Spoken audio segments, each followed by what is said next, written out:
Shalom, queridos. Vamos dar prosseguimento às nossas aulas. Hoje estamos na terceira aula, de Teologia Sistemática 5, estudando esse assunto maravilhoso que é a escatologia. E hoje vamos desvendar, vamos olhar, vamos ver bastante coisas mais à frente aí, tá bom? Vamos dar um pulo aí nesse aprendizado, como eu tenho falado, como dizer. Isso aqui é um resumo, tá? É necessário que você aprofunde mais os seus estudos, é necessário que você busque mais conhecimento para que você esteja realmente alicerçado. Isso aqui é somente uma base para que você possa construir o seu conhecimento dentro dessa disciplina que é escatologia, ok? Como eu já falei, estamos aí na nossa aula 3 e vamos dar início, propriamente dito, à nossa lição de hoje, ok? Vamos lá. Hoje nós estaremos tratando esse assunto, a igreja após o arrebatamento. Então já falamos sobre o arrebatamento, os momentos, pré-tribulacionista, meso, pós, e tantos outros momentos que nós já estudamos, já vemos, e hoje vamos estar falando a respeito sobre isso, a igreja após o arrebatamento, ok? Então, após o arrebatamento, a primeira coisa que acontece, a igreja vai ser arrebatada nos ares, todo mundo já viu a respeito disso. Logo depois vem o tribunal de Cristo. Nós vamos entender um pouco a respeito desse tribunal e ver que ele não é um tribunal como nós vemos hoje, como nós temos hoje, onde uma causa é colocada e o juiz vai bater o martelo entre culpado ou inocente. Não, não é nesse sentido, e você vai entender, ok? Então deixa eu ler o slide aqui para você, para poder falar mais a respeito. Porque ninguém pode pôr outro fundamento além do que já está posto, o qual é Jesus Cristo. Se alguém sobre este fundamento formar um edifício de ouro, prata, pedras preciosas, madeira, feno e palha, a obra de cada um se manifestará. Então preste atenção nesses itens aqui, isso é muito importante. Se alguém sobre este fundamento formar um edifício de ouro, prata, pedras preciosas, madeiro, feno, palha, e as obras de cada um se manifestará. Na verdade, o dia a declarará, porque pelo fogo será descoberta, e o fogo provará qual seja a obra de cada um. Se a obra que alguém edificou nessa parte permanecer, este receberá galardão. Se a obra de alguém se queimar, sofrerá detrimento, mas o tal será salvo, todavia, pelo fogo. Ok? Então, esses itens aqui falam muito a respeito desse tribunal de Cristo. Então, entenda que, em momento algum, o tribunal vai estar dizendo se a pessoa é salva ou não. Está aqui ponderando a questão dos galardões, aquilo que foi feito aqui na Terra com relação ao Senhor Jesus Cristo, com relação ao reino, com relação àquilo que você fez, ok? Então nós temos aqui as obras que nós fazemos aqui na Terra, as obras que nós realizamos aqui, então nós já estamos aí, já decidimos, o Senhor já nos separou, já nos escolheu, e depois, com relação a essa escolha, eu decidi permanecer escolhido, e então eu sou salvo, tá? Então eu sou salvo. E nós já falamos isso, essa questão de salvação se perde. Não existe perda de salvação. Então, uma vez salvo, a pessoa sempre será salva. É uma frase que eu gosto de falar, ela parece um pouco intrucada, mas diz assim, mas se alguém já falou essa frase, eu não sei, mas durante todos os anos do meu estudo, eu criei essa frase. Quem é salvo sempre será, ok? Quem foi salvo e um dia caiu, na realidade nunca foi. Mas aquele que não é, um dia pode vir a ser, ok? Então fica gravada essa frase aí para você. não vamos discutir a respeito disso, no nossa matéria, né, nossa disciplina aqui não é soteriologia, mas, mas vamos continuar aqui, né, nesse entendimento. Okay? Então a pessoa é salva, então o tribunal de Cristo não é para isso, não é para dizer se a pessoa está salva, se ela não está. Então o que ela fez aqui, a condição dela aqui na Terra, né, deu a ela a direção, se ela vai para o inferno ou vai para o céu. Ok? E indo ao céu, nesse momento haverá o tribunal de Cristo. Tá? Então morreu, está lá aguardando. Estou aguardando como? Estou aguardando descansando, estou aguardando. Como que eu estou aguardando? Nós não temos uma resposta específica a respeito disso. Não tem como ter uma resposta assim com detalhes a respeito disso, porque a palavra de Deus não dá também detalhes a respeito disso. A única coisa que nós sabemos é que vamos morrer e vamos descansar. Tá? Em um determinado momento a trombeta vai tocar e o meu corpo, independente de onde estiver, ele vai ser reunido, vai ser transformado e eu vou estar com o Senhor nos ares. Mas se eu estiver vivo nesse momento, né, quando eu falo eu, nós, né, estivermos vivos nesse momento, da mesma forma a trombeta vai tocar, esses mortos do Senhor vão ressuscitar primeiro e vão estar, e nós juntos, né, nosso corpo vai ser transformado em um corpo glorificado e vamos todos juntos encontrar com o Senhor Jesus Cristo nos ares. É isso que a palavra do Senhor declara. Mas aquilo que fizemos aqui na terra cada obra ela tem um peso. Ou ela tem um peso de ouro, de prata, de pedras preciosas, madeira, feno ou palha. Então tudo isso é colocado sobre um fundamento. E quem é esse fundamento? Jesus Cristo. Tá? A gente vai declarar um pouquinho mais sobre essas obras para entendermos como isso funciona.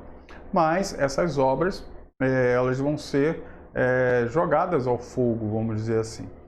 E quando esse fogo acontecer, né, aquilo que for boa, né, as obras que foram boas, né, quando a gente fala boa, não está falando de obras de caridade, tá? Não estamos falando disso. Quando fala boa, está falando para glorificar a Deus. Se essas obras glorificaram a Deus, foram única e exclusivamente para glorificar o Senhor, então ela terá peso ouro, prata ou pedras preciosas. Se essa obra foi de outra forma, então ela será madeira, palha e feno. Então você sabe o que acontece quando joga madeira, palha e feno no fogo. Ok? O que acontece? Exatamente, ela some. Tá? Mas o ouro, a prata e as pedras preciosas permanecem. Tá bom? Vamos lá, vamos continuar, que vai ter mais entendimento a respeito disso aí daqui a alguns instantes. Deixa eu sair aqui à frente. Então, o tribunal de Cristo não se trata de um julgamento onde os réus correm o risco de serem condenados, né? Foi o que eu acabei de falar. Mas sim um grande evento onde os crentes em Jesus receberão suas recompensas. Exatamente, queridos. Então nós seremos recompensados por tudo aquilo que realizamos aqui na Terra, tudo aquilo que fizemos aqui na Terra. Uma obra, né, que na realidade não foi nossa, foi do Senhor, essa tem um super peso, tá? Tem um super peso que nós termos decidido estar com o Senhor, ok? Então esta é a primeira obra e essa tem um peso muito grande, ok? Mas então pode ficar tranquilo, né? Pode ficar tranquilo que mesmo se tudo for queimado, algo ficará, ok? Como a palavra do Senhor fala, né? Você não será condenado, você será salvo, mas como pelo fogo, tá bom? Não podemos cair no mesmo erro dos católicos romanos. Eles usam essa passagem para criar o ensino sobre purgatório, crendo então, não somente esse texto, tá? Então existem outros textos, outros livros apócrifos que a Igreja Católica colocou no meio das Escrituras. Eles declaram, né, que são deuterocanônicos, ou são livros que foram tornados canônicos depois, tá? Depois, isso foi lá no último concílio quando eu estava vendo a Reforma Protestante. Então, por ali é que aconteceu esse concílio, que esses 7 livros foram introduzidos na Bíblia, tá? Não vinha desde antes, tá?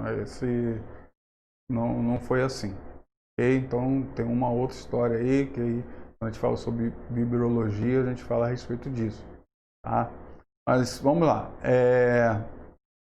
Então, a gente não pode cair nesse erro no purgatório, crendo então que este é um tribunal de juízo, pois não é, tá?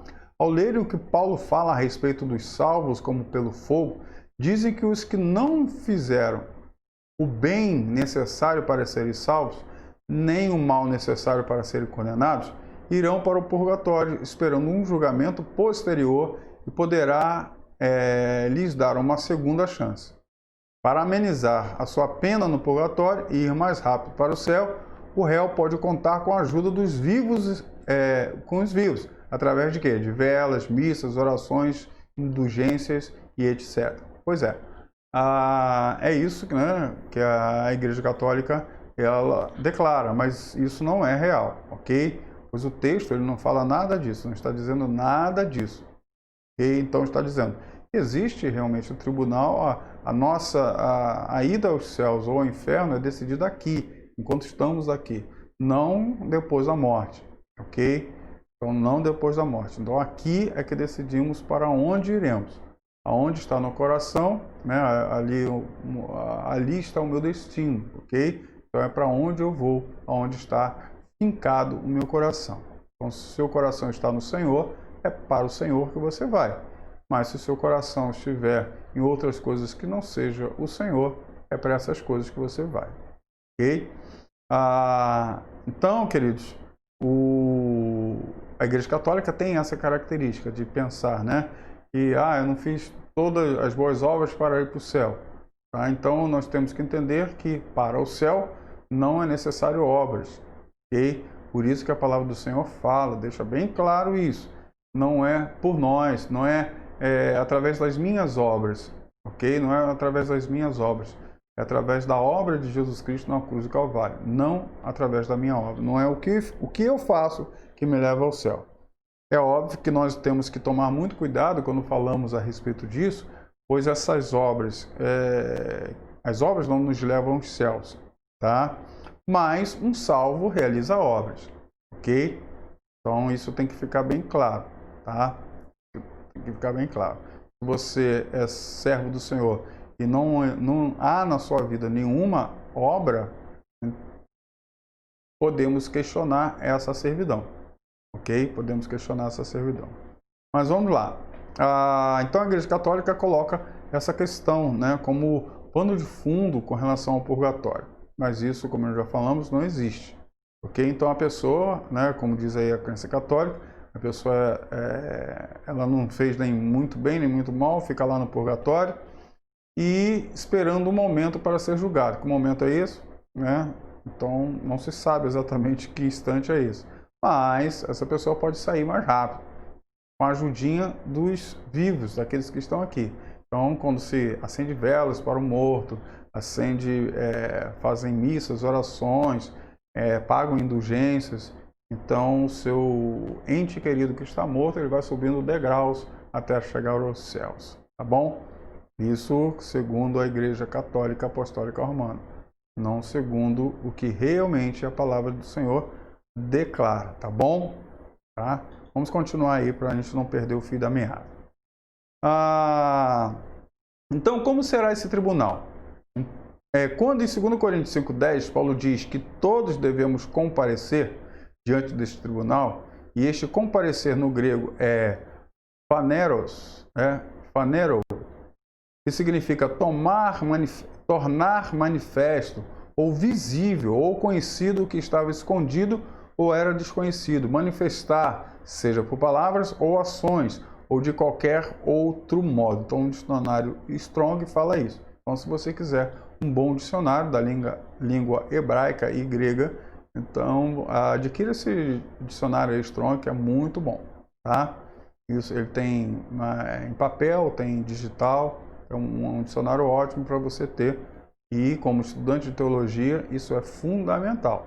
a sua vida também ministerial, isso também é fundamental, para que você pegue um texto bíblico e saiba exatamente o que o texto está dizendo, ok? Então isso quer dizer, vamos lá, continuando a slide, isso quer dizer muito mais que comparecer, nós seremos manifestos. Cristo revelará publicamente a essência de nossas obras. A obra de cada um se manifestará.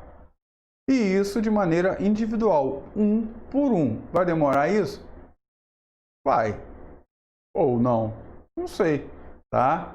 Nós não temos a certeza disso, até porque quando estivermos nos céus, né, o tempo ali é contado de outra forma. Não é contado aqui no relógio, o tic-tac, como nós temos aqui.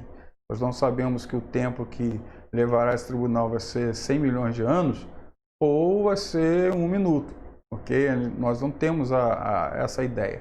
Mas uma coisa é certa, se estivermos lá, já daremos glória a Deus por isso, ok? Se estivermos lá, já daremos glória a Deus. É óbvio que todos nós queremos estar lá e receber as recompensas de tudo aquilo que fizemos, ok? Isso é óbvio, né? Com certeza nós queremos isso, mas daqui a pouco a gente vai falar um pouquinho mais a respeito disso e é tremendo isso que nós vamos ver daqui à frente.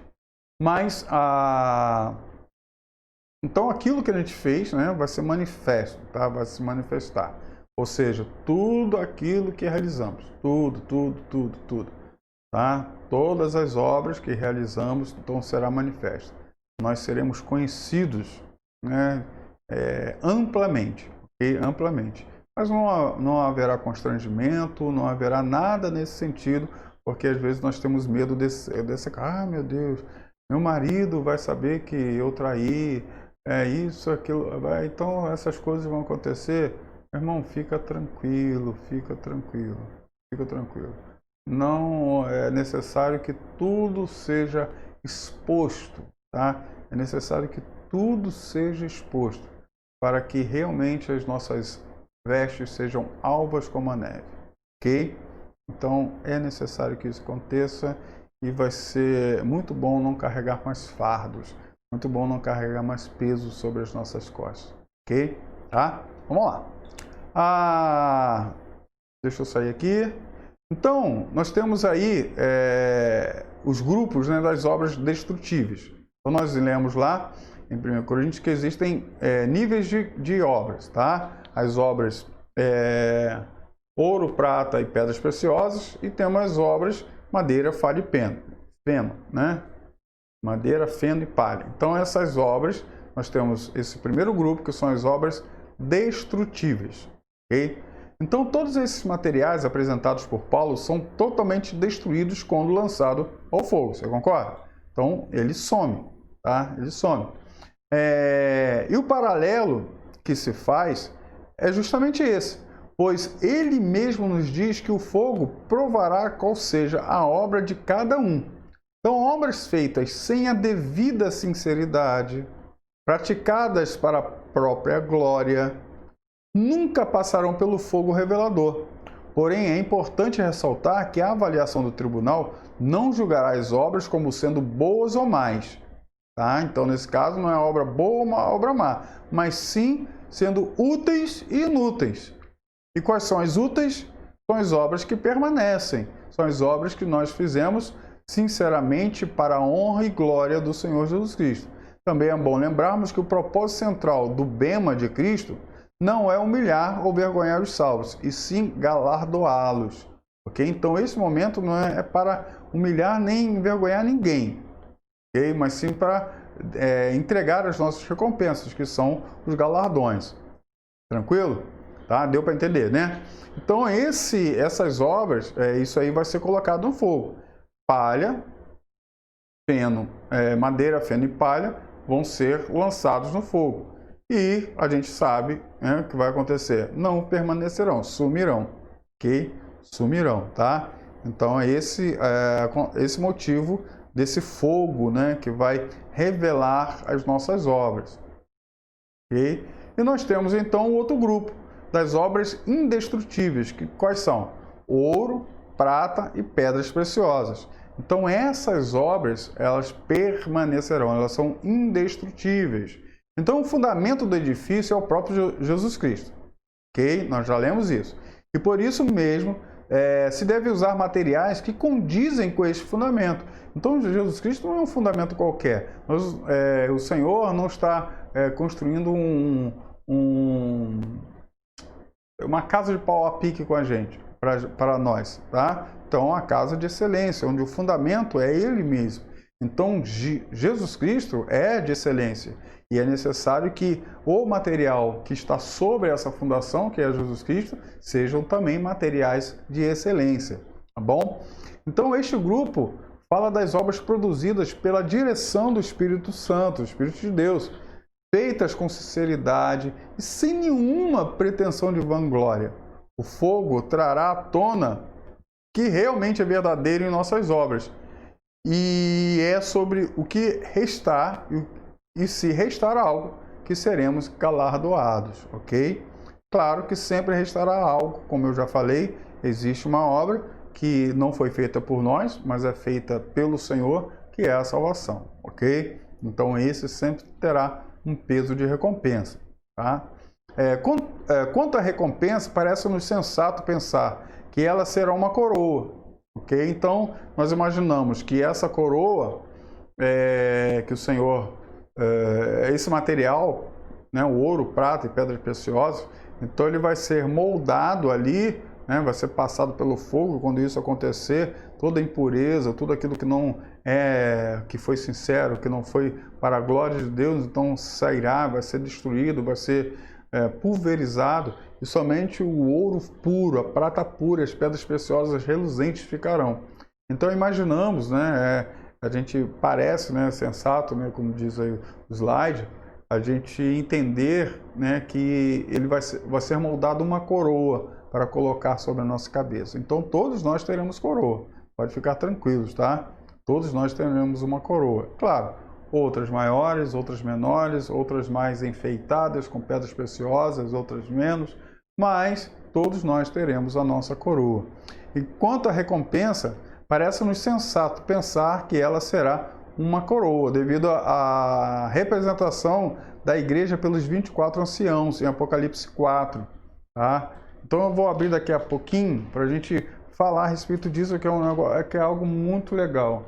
É muito legal, mas eu vou falar depois que nós estivermos aí falando a respeito terminando essa questão da recompensa, tá bom?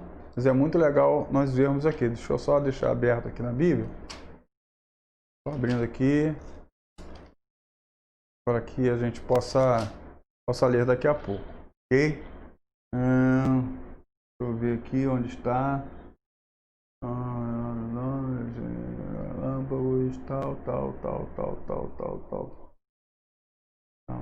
Ah, tá, já achei aqui, ok?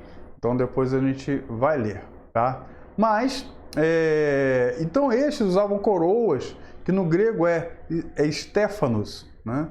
Este termo era usado para se referir às coroas ou guirlandas que os vitoriosos em Jogos Olímpicos recebiam como prêmio, tá? Então, a ideia dessa coroa é exatamente isso, é algo que receberemos como prêmio para estar na presença de Deus, ok? Mas, antes de falarmos sobre as bodas do Cordeiro, deixa eu ler aqui. Diz assim, a partir de Apocalipse 4, a partir do versículo 10. Leia aí comigo, pega sua Bíblia e leia aí comigo. Diz assim, os 24 anciãos prostravam-se diante do que estava assentado sobre o trono. Adoravam-no, o que vive para todo sempre, e lançavam as suas coroas diante do trono, dizendo, presta atenção, digno és, Senhor, de receber glória e honra e poder, porque tu criaste todas as coisas, e por tua vontade são e foram criadas. Olha só que magnífico, queridos, que maravilha nós vemos isso. Nós vemos o tribunal acontecendo, tudo sendo feito ali, tudo sendo realizado, e cada um de nós, crentes no Senhor Jesus Cristo, salvos no Senhor, e estamos com as nossas coroas na cabeça. Estamos lá, foi colocada aquela coroa na cabeça. mas eu fico imaginando ali em extremo êxtase, né? E alegria e choro, mas não de tristeza, mas de alegria, quando Jesus Cristo, quando ele se assenta sobre o trono, todos nós, né, que fomos recompensados pelas obras que fizemos, fomos recompensados por tudo aquilo que realizamos, né? Nós vemos a igreja tira a coroa e não tem outra coisa a não ser pegar, né, outra ação a não ser pegar aquela coroa e colocar aos pés do Senhor. Todas as igrejas, todos os salvos colocando a coroa aos pés de Jesus Cristo e declarando com uma só voz: digno é o Senhor de receber glória e honra. Nós não somos dignos de nada, nada disso que nós fizemos para nós, foi para ti, foi para a tua glória, foi para ti, Senhor. Nós não temos recompensa, não precisamos de recompensa, só estarmos na sua presença é a nossa recompensa. Então pegar essa coroa e colocar e dizer: tu és digno, Senhor, de receber a glória e honra e poder. Tu criaste todas as coisas, foi o Senhor que criou, tu criaste todas as coisas e por sua vontade são e serão criadas. Quem somos nós, Senhor, para recebermos algo? Quem somos nós, Senhor, para termos algo como recompensa? A recompensa é tua. Tu deve ser o recompensado. O Senhor fez tudo. O Senhor realizou tudo. O Cordeiro Santo que tirou o meu pecado. O Cordeiro Santo que me deu a oportunidade de estar aqui te adorando. O Senhor é digno. Não somos nós. Então essa coroa não é minha. Essa coroa é sua. Então esse momento, esse instante, um momento maravilhoso que a igreja acontece, que a igreja está acontecendo. Então entende esse instante, como nós que estaremos lá teremos uma mente tão transformada que não ficaremos achando assim: olha como é linda a minha coroa. Nós seremos constrangidos, estaremos constrangidos na presença de Deus, constrangidos na presença do Senhor Jesus Cristo, dizendo: Senhor, caramba, é sua, não é minha, é sua. O Senhor merece essa coroa, não eu. Tá? Então esse momento, esse instantezinho que nós vemos aí nessa passagem. Que momento fabuloso, maravilhoso o Senhor nos entrega nesse instante. Tá? E nós, eu e você, vamos estar realizando esse ato. Eu e você estaremos realizando este momento, tá? Não porque nós decoramos aqui o que nós teremos que fazer, não. É porque o Senhor já sabe o que nós faríamos. Por isso Ele está dizendo: ó, vai ser assim. Assim vai acontecer. Não porque eu disse que seria, mas porque vocês entenderam o propósito, tá? E essas palavras que serão ditas aqui, essas palavras dos 24 anciãos, que somos nós, né, a igreja do Senhor Jesus Cristo. Então essa palavra, queridos, que vai ser dita aqui, vão ser palavras de extrema sinceridade, tá?